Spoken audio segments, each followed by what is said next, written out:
آؤ تمہیں وفا کی ایک کہانی سناؤں، آؤ محبتوں کی ایک کہانی سناؤں۔ مدینے کا شہر ہے، اللہ کے محبوب جلوہ فراز ہیں۔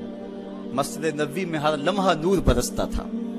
آقا تشریف فرماتے اور صحابہ حضور کے گرد یوں بیٹھتے جس طرح چاند کے گرد ہالہ ہوتا ہے اور بدر تمام کے گرد ستارے ہوتے ہیں۔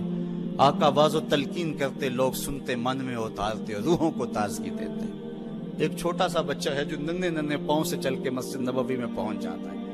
نام اس کا عمیر ہے۔ بمشکل سے بولنا سیکھا ہے اس نے۔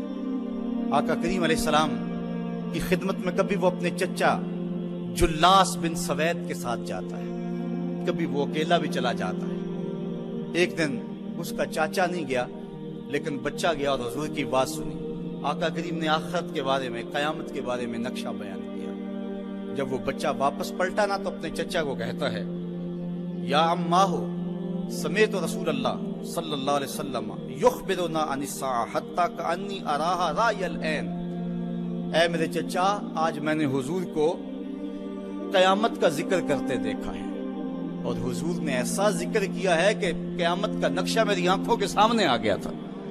یہ بات جو ہے وہ اس بچے نے اپنے چچا کو سنائی، کیونکہ چچا آج غیر حاضر تھا اور بیٹا چاہ رہا تھا کہ میں اپنے چچا کو بھی حضور کی مجلس سے وہ سنی ہوئی بات بتا دوں اور جو محروم ہو گیا اس کی محرومیاں دور ہو جائیں۔ لیکن اس کا چاچا جلاس بن سوید ازلی بدبخت تھا۔ اس نے کہا، واللہ لو کان محمد صادقا لنحن شر من الحمیر۔ اللہ کی قسم اگر محمد سچا ہے نا تو ہم گدھوں سے بھی پھر گئے گزرے۔ جب یہ بات کہی اس نے تو اس بچے کے پاؤں تلے سے زمین نکل گئی کہ میرا چچا کیا بول رہا ہے۔ یہ تو مجھے انگلی لگا کہ مسجد نبوی میں لے جایا کرتا تھا اور اس نے یہ کیا بات کہہ دی، یہ تو منافق نکلا۔ اللہ اکبر!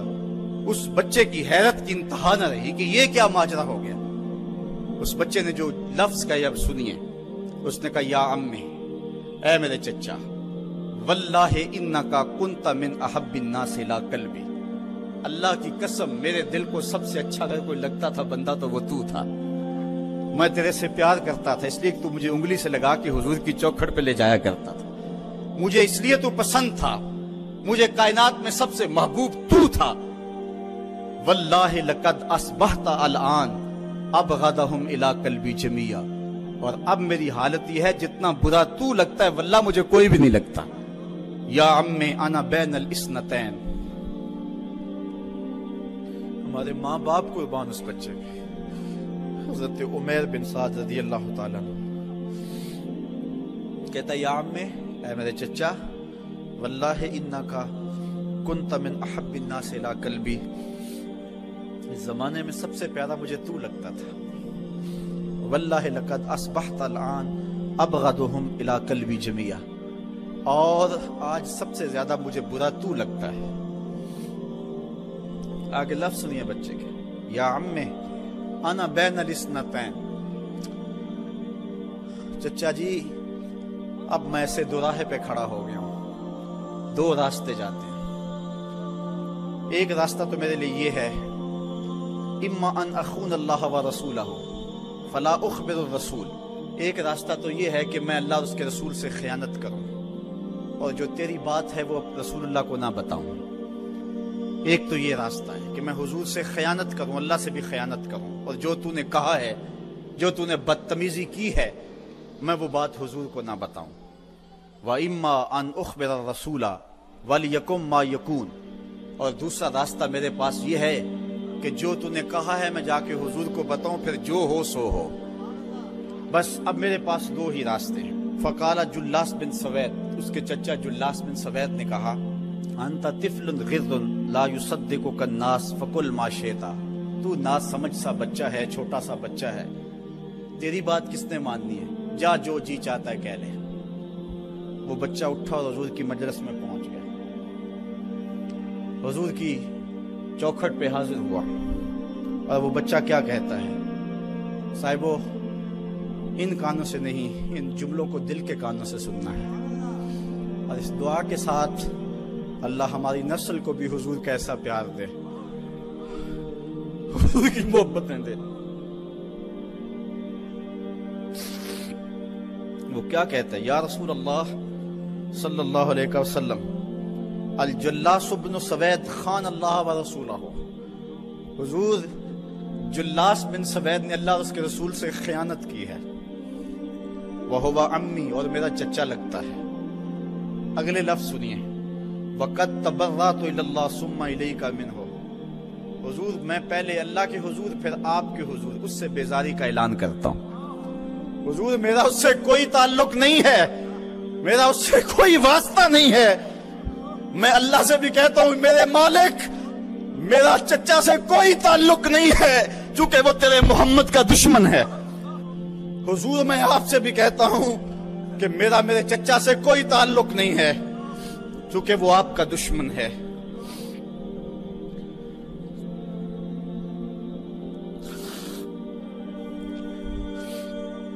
قالا وماذا قال، حضور نے فرمایا بچے اس نے کیا کہا ہے؟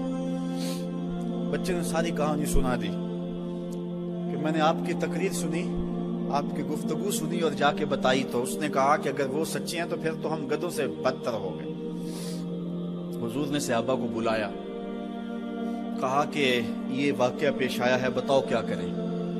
صحابہ نے عرض کی ھذا طفل صغیر لا تصدقه فهو لا یعی ما یقول والجلاس بن سوید یصلی معنا وهو شیخ کبیر وعاقل، حضور یہ بچہ چھوٹا ہے، کم عقل ہے، کم سمجھ ہے، یہ تو اپنی بات بھی نہیں صحیح طرح سمجھ سکتا، جو کہتا ہے تو وہ بھی نہیں جانتا، اور جلاس بن سوید بڑی عمر کا آدمی ہے، ہمارے ساتھ نمازیں پڑھتا ہے اور عاقل شخص، تو آپ اس بچے کی بات کی پرواہ نہ کیجیے اور اس کی خبر کی تصدیق نہ کیجیے۔ ادھر جلاس بن سوید کو جب پتا چلا تو اس نے بھی قسمیں کھانی شروع کر دی کہ میں نے تو کوئی بات کہی نہیں ہے، ایک چھوٹے سے بچے نے جا کے ویسے ہی بات کر دی۔ تو حضور نے اس بچے کی بات کو نظر انداز کیا صحابہ کے کہنے پہ۔ اب اس بچے نے جب دیکھا کہ میری بات حضور نے قبول نہیں کی ہے تو اس نے جھولی پھیلا لی اور آسمان کی طرف دیکھ کر کے کہا اللہم ان کنت صادقا فصدقنی وان کنت کاذبا فکذبنی، اے اللہ اگر میں جھوٹا ہوں تو مجھے جھوٹا کر دے، اور اگر میں سچا ہوں تو میری سچائی کا اعلان کر دے۔ یہ بچے نے جب بات کی تو ابھی اس نے منہ پہ دعا مانگ کے ہاتھ نہیں پھیرے تھے کہ جبریل آ گئے، اور سورہ توبہ کی آیت نازل ہوئی یحلفون باللہ ما قالوا وَلَقَدْ قَالُوا كَلِمَةَ الْكُفْرِ وَكَفَرُوا بَعْدَ إِسْلَامِهِمْ، یہ قسمیں کھاتے ہیں کہ ہم نے یہ بات نہیں کی ہے، محبوب انہوں نے اسلام لانے کے بعد کلمہ کفر بولا ہے، انہوں نے کلمہ کفر بولا ہے، اس نے بات کہی ہے۔ تو اللہ تعالیٰ کے محبوب نے اس بچے کو اپنے پاس بلایا، کہا مرحبا بالذی صدقہ ربہ من فوق سبع سماوات، خوش آمدید وہ بچے جس کی 7 آسمانوں سے اوپر رب نے بھی گواہی دی ہے، جس کی رب نے بھی گواہی دی ہے۔ پھر حضور نے اس بچے کے کان کو پکڑا اور فرمایا وفت اذنک یا غلام وصدقک ربک، بچے تیرے کان نے ٹھیک ہی سنا تھا اور تو وہ ہے جس کی گواہی اور جس کی تصدیق میرے رب نے فرمائی۔ اللہ اکبر۔ حضرت عمر رضی اللہ تعالیٰ عنہ کا دور آیا تو انہوں نے حضرت عمیر بن سعد انصاری رضی اللہ تعالیٰ عنہ کو حمص کا گورنر بنا دیا، اور پھر جب وہ فوت ہوئے تو حضرت عمر روئے، فرماتے کاش کہ میرے پاس عمیر جیسا کوئی دوسرا آدمی ہوتا اور میں مسلمانوں کی محافظت کے لیے اسے مقرر کرتا۔ اللہ اکبر۔ تو حضور علیہ السلام کی محبت اور حضور کے ساتھ وفا کا یہ رشتہ اور یہ تعلق اور یہ گہرا ربط اللہ تعالیٰ کی محبت کا بندے کو مستحق کرتا ہے۔ اللہ نے بھری بزم کے اندر اس بچے کو عمیر بن سعد رضی اللہ تعالیٰ عنہ کو جھوٹا نہیں ہونے دیا۔ تو اقبال کہتا ہے کی محمد سے وفا تو نے تو ہم تیرے ہیں، یہ جہاں چیز ہے کیا لوح و قلم تیرے ہیں۔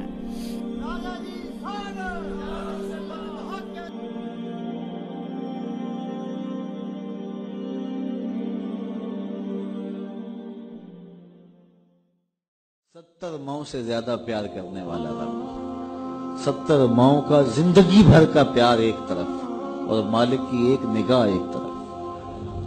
اللہ اکبر۔ کتنے کتنے نکمے اور کتنے کتنے سرکش متکبر اور کتنے کتنے بدکار لیکن اللہ ان کا رزق نہیں روکتا، ان کا پانی نہیں روکتا، ان کی آکسیجن نہیں روکتا۔ وہ اگر چاہ لے کہ میں ان کو مجبور کر دوں تو 1 سیکنڈ بھی نہ کوئی نکال سکے۔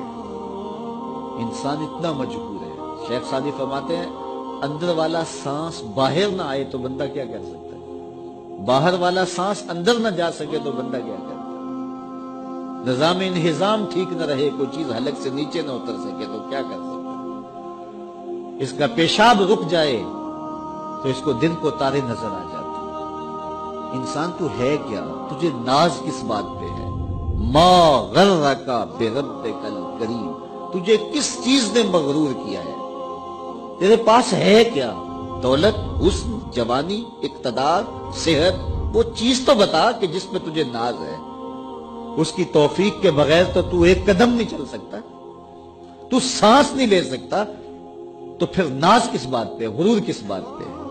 اور اسی کا در چھوڑ کے بھاگ گیا جس نے تجھے زندگی دی، اسی کی دہلیز سے بغاوت کر گیا جس نے تجھے تخلیق کیا، اسی کے حکموں کو توڑ رہا ہے جو تجھے زندگی کی ساری بہاریں بہم پہنچا رہا ہے۔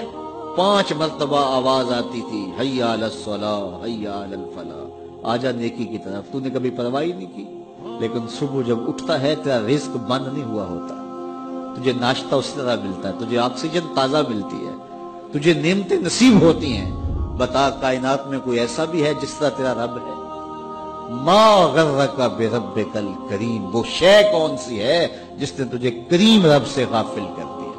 تو آجا پلٹ کے یا ایھا الذین آمنوا اتقوا اللہ، اے ایمان والو اللہ سے ڈر جاؤ۔ اللہ سے ڈرنا اس مفہوم میں ہے کہ بندہ ڈرتا ہے کہ مالک کہیں ناراض نہ ہو جائے، وہ روٹھ نہ جائے، میری زندگی کا سارا حسن اس کی رضا سے ہے، اور اگر وہ روٹھ گیا تو میرے پلے رہے گا کیا؟ دیکھیے جب اللہ روٹھتا ہے، ناراض ہوتا ہے تو رزق بند نہیں کرتا، اللہ ناراض ہوتا ہے تو آکسیجن بند نہیں کرتا۔ سورج کو حکم نہیں ہوتا کہ فلاں میرا نافرمان ہے، تیری کرنیں اس کے آنگن میں نہیں جانی چاہیے، چاند کو منع نہیں کیا جاتا، فلاں کے آنگن میں چاندنی نہیں بکھیرنی، آکسیجن روک دی نہیں جاتی، کھانے روک نہیں دیے جاتے۔ جب اللہ کسی سے ناراض ہو جاتا ہے ہدایت روک دیتا ہے، اللہ کسی سے ناراض ہوتا ہے تو من اجڑ جاتا ہے، اللہ جب کسی سے ناراض ہوتا ہے تو سجدوں کی توفیق نہیں ملتی، اللہ جب کسی سے ناراض ہوتا ہے تو خشیت الہی کے جذبے چھین لیے جاتے ہیں، تو وہ یہ دولتیں لے لیتا ہے۔ بندہ سمجھتا ہے میں نماز پڑھنے نہیں جاتا، اور تو کون ہے نہ جانے والا، وہ بلاتا ہی نہیں ہے، تجھے توفیق سجدہ ہی نہیں دیتا ہے، تو کون ہے؟ تو بھاگتا ہوا جائے۔ یار کسی کو کارڈ آیا ہو کسی منسٹر کا تو وہ کئی لوگوں کو دکھاتا پھرتا ہے، آج کل تو وہ جو ہے وہ شیئر کر دیتے ہیں، جی مجھے فلاں نے بلایا ہے، تو لوگ جلیاں ڈالتے ہوئے جاتے ہیں فلاں نے بلایا، تو رب نے بلایا ہو تو کوئی جائے نا؟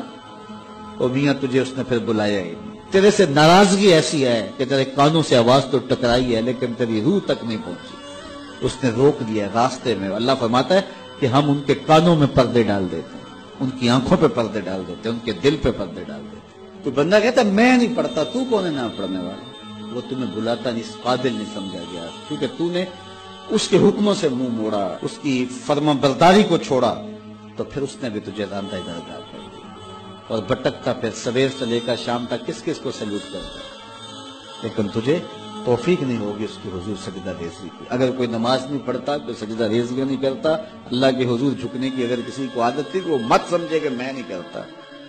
اللہ اکبر، اس سے چھین لی جاتی ہے توفیق، چھین لی جاتی ہے توفیق۔ تو اللہ سے توفیق مانگو کہ اللہ ہم سے کبھی بھی اپنی توفیق نہ چھین، ہمیشہ ہماری پیشانیوں کو سجدے نصیب کرے۔ تو کہا اے ایمان والو اللہ سے ڈر جاؤ۔ اللہ اکبر، یعنی اس سے محبت کرتے ہو تو اس کی ناراضگی سے ڈر جاؤ، کہیں وہ روٹھ نہ جائے، وہ ناراض نہ ہو جائے۔ وَلْتَنْظُرْ نَفْسٌ مَا قَدَّمَتْ لِغَدٍ،